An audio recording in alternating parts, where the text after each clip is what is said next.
So, one of the most common questions I get from patients is this: what should I actually be doing each day?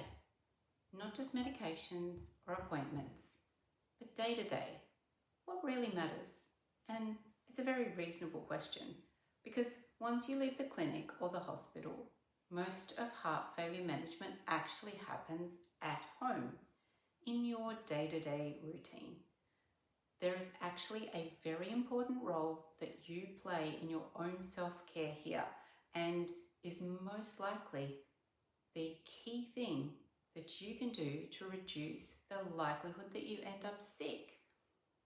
And like most things in life, we can't expect medicines or supplements to do all the heavy lifting when it comes to our health. The good news is that it's usually not too complicated. It comes down to a few consistent habits. There are really 5 things that I focus on with my patients. First, taking medications consistently. Take them as they are prescribed every day. If it helps to have a blister pack with them set out for you each day, then get your pharmacy to organise one for you. These medications aren't just treating symptoms. They have proven benefits in reducing risk of being hospitalised with heart failure and reduce your risk of dying from heart failure. I know they can seem a lot, especially if before your diagnosis you weren't taking any medications, but they are supporting your heart and helping prevent things from getting worse. Second, monitor your weight, because a small increase over a few days can be an early sign of fluid buildup, often before you feel anything different. You can find my free heart failure tracker kit linked below in the description. Third, noticing changes early.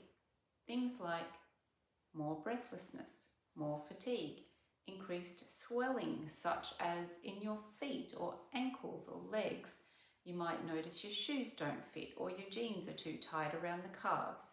You might feel like you're holding it all in your belly, and this feels uncomfortable despite having less of an appetite.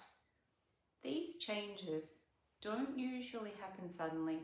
They build gradually. Keeping a journal to track any deviation or change in your symptoms can be helpful. Show this to your doctor and discuss it. Fourth, stay active. This isn't about pushing yourself. This is about looking at what movement you can do and about maintaining strength and keeping your body working well. Work within a range that you feel you can manage and isn't making you gasp. A physio, an exercise physiologist, or a defined cardiac rehab program can help guide you here. Ask your doctor what limits are placed on your activities, as this might change from person to person, but it might also change from time to time. And fifth, being mindful of your diet, which includes salt and water intake, because a high salt diet can lead to fluid retention and make symptoms worse. It's important to minimize highly processed foods that may contain high amounts of salt, sugar, or artificial chemicals, including sweeteners. These agents have multiple effects on the body and can derail your progress. Look at alternatives like making your food flavorful with spices, herbs, and natural salt alternatives. None of these things are complicated on their own, but together they make a very real difference. It's not about doing everything perfectly.